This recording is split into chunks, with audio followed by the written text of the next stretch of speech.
Hello. Is this Misty? It is. Okay. Daryl. Yes, it's Darrin McClanahan. Hello. How are you? Okay, I wanted to know, did you ever make contact with the sheriff's deputies about seeing Mr. Steele driving by, and you said it was concerning? I did. Yes. Okay, who did you speak with? With is it Seth Miller? Okay, great.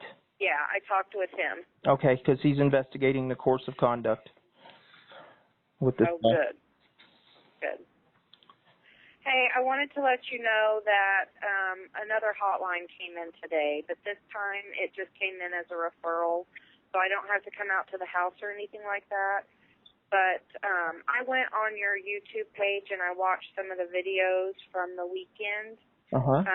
It sounds like there was an explosive device. We don't know what it was left. You could contact the sheriff's department and ask them, but that's what I suspect it was. Yeah, I called. They said that the one thing was a binary explosive agent, which means that it has to have two parts to actually be an explosive. Wow. But the other one... He was at court saying he likes to shoot off Tannurite. That's exactly what that was. Who said that? Steele did at court. He was nice. lighting off Tannurite near our home. Yeah. He was just up here with the rifle. My horses got out, and we went up and, well, I went up and got him, and he was pointing a rifle at me as we went by with the horses. Sheriff, today? Yeah, today, and sheriff's deputies are coming out. He was, the week after you were here, he was sitting out front in a chair waving an AR-15 around. I saw that video. He was waving a Bowie knife. Well, you know what he told the judge at court that won't give us a protection order is he was shooing flies away with his Bowie knife. So, what judge are you seeing? Raymond Gross. Is it still Gross? Yes. Yes. What is his reasoning for not giving you a protective order? He said it doesn't fit the statute. So what does? Huh? So what does constitute that? Steele brings his 41-year attorney that's up there yucking it up with the judge about coronavirus, and you don't take down another man's fence. This is what you get. That's what my wife heard the lawyer and the judge talking about. So yeah.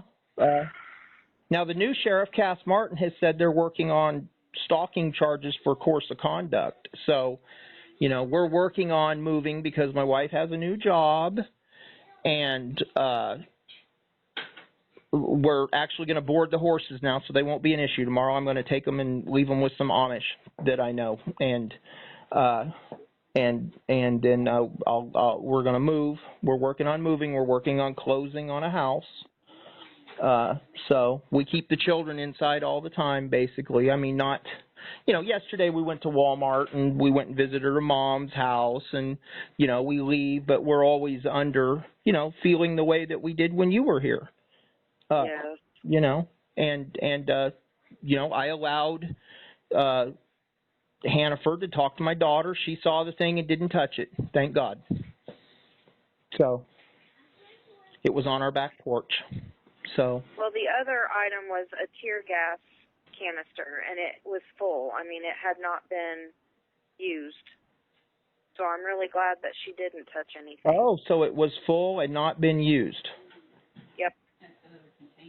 Instead of the container. Oh, that glass container at the end of the day? The glass container was a tear gas? No, She's talking about the other item. No, I think the plastic thing was the Tannurite. It comes in a can that looks like, and then there was a metal can that looked like a military device. That was the tear gas. That was the tear gas. Yeah, that's what I thought. So, and as soon as we saw it, we evacuated and took the kids out to the truck immediately and waited for them to come. Yeah, I saw that on the video that you guys were out in the truck. Yeah. So, and that's why I was calling you. I just wanted to let you guys know that another report had... What was the report today? Let me get to it. It said... Sorry, I was typing up another report.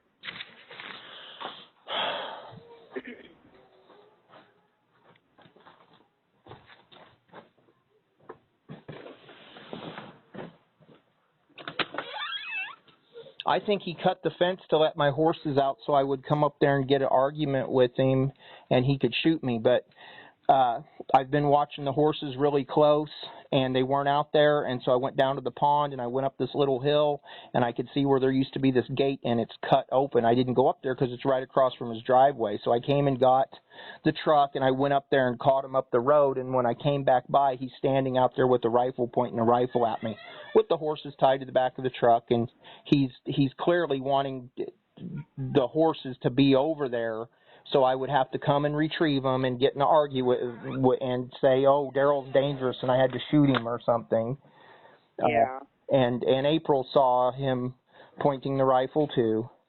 So, Okay. yeah, you know, and this clearly, once you tell me what these new charges are, if they were anonymous, isn't that a red flag for BS? This one was not anonymous, but I can't reveal the reporter. Okay. But the allegations are, it says, the family has multiple calls. Right now, Dad is on the edge. Reporter has been monitoring Dad's YouTube page. On the page, he is heard screaming and yelling at the police. He is saying there is some kind of explosive device that has been left on the porch. He mentions the kids have noticed this device. The kids can be heard in the background and crying. Mom doesn't appear to be doing anything. In the video, he is heard screaming at his wife to call 911 about a guy sitting across the road. It says, advise that there is some type of metal device like a gas canister that the Army uses. It is located on his back porch. It is not clear on how he knows this is an explosive device. One of the girls noticed this device 4 days ago, but Dad only noticed it today. Law enforcement has been called and is aware of the device and are waiting for their explosive device expert to get in. Law enforcement has not been to the house. Unclear how serious law enforcement is taking this. Mm-hmm. Well, it all sounds reasonable to me. Yes. It sounds reasonable to me that I would be and it's someone watching. It's a troll that's watching, and they're reporting, and it may be someone down at the sheriff's department. We've had my wife's mother and a preacher from Springfield and a friend from Kentucky have all called down there and spoke with Deputy Smith and another unnamed deputy who have said this is all my fault. Oh, okay. This is all my fault that people come to my house and I record them. And we had this other guy, Josh Johns, the other day. April and the children were inside. I saw that video. Yeah. Yes. Yeah. Yeah, I saw that. Okay. Yeah. So I would hope this person, they're putting. I wouldn't doubt it's someone at the sheriff's department that called you. That's the reporter, a mandatory reporter. Oh, because he's got friends down there, and they're letting him. I posted a call with Sheriff Reed before you came out in October 10th, and Sheriff Reed tells me I'll tell him to quit. April reports she's working in her office from home, and I think you hear the kids in the background and the baby's hollering, and I said help her with her shoes. I mean, because the baby's crying, and Lily was helping Ireland, the 2-year-old get frustrated, and I tell her help your sister. I'm on the phone. I mean, which is reasonable. We have 4 children. But my wife reports in that call, he's out front honking the horn. Child Services should, I'm glad you reported that to Miller that he's driving by. You saw his behavior.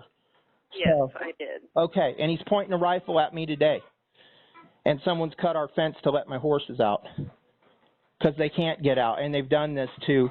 So they call Child Services on our children. They called the realtor They call everybody. They call the owner of the house who we're buying the house from. They call child welfare. They called Nixa. They left our information with Nixa Police at Sonic with our names and social security numbers and said check our criminal records. And we can't get an ex parte against the guy.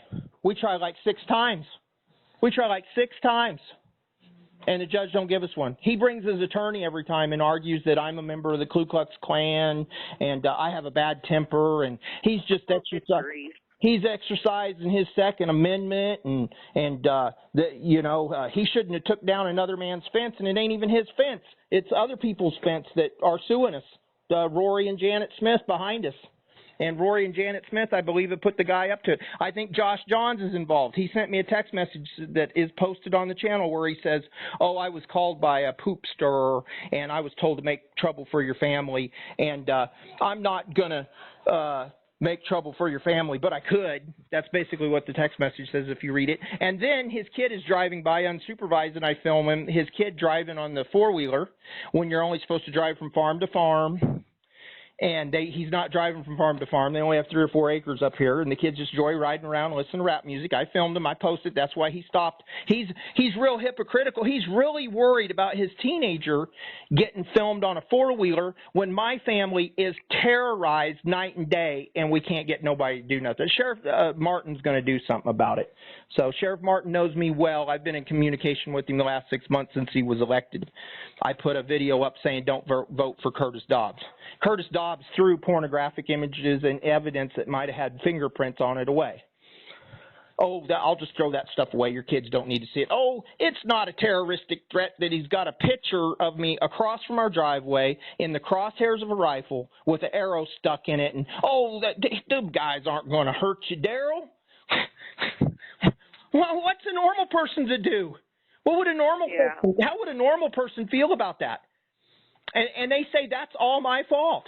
That's like taking the rapist to court, and she shouldn't have wore that dress. She looked really hot. She deserved it. It's the same mentality. You know, the dispatchers, we call down there and they say, what's the problem now? When are you guys moving? And I've recorded it all. I'm recording this call right now. I record every single call. I know. And you told me that. Yeah. And I don't even have to. And you should too for your job. So, well, do you want me to read you the rest of the report? Because that was only part of it, and I know you'll want to hear all of it. Yeah, so. Let's hear all of it. April's here too. April's listening. Okay. Hi, April. Hello. Hey, Misty. Okay, so let me find where I left off. So law enforcement did not appear to be too concerned due to how often Dad cries wolf and calls them. Dad calls law enforcement multiple times a day about anything and everything. He has a video of a man who Dad knows sitting across the street doing nothing, and he is yelling about this guy and how he has it out for him and the kids. He is yelling that he is going to start to fire his weapon because of this guy.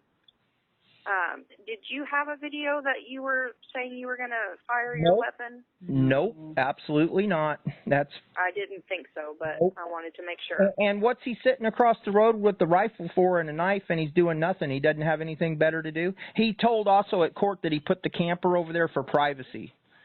But he doesn't go behind it. But he doesn't go behind it. He comes and sits in a lawn chair by our house for privacy. So... And then that recording of him is available. I mean, I hope they charge the guy with stalking, but I'm very concerned that I could be out here trying to pack us up to move and he shoots me. And no one's done nothing. They've let it escalate to this point. I've never said anywhere on a video I'm going to shoot people. Well, I didn't think you did. I've watched several videos because I need to be aware of what's going on, too, when I call you.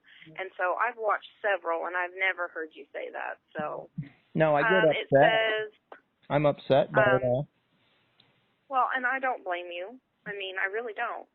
It says, advise that this is the neighbor who is sitting out front of his house. Dad has accused the neighbor of shooting the AR-14 and other dangerous weapons at him.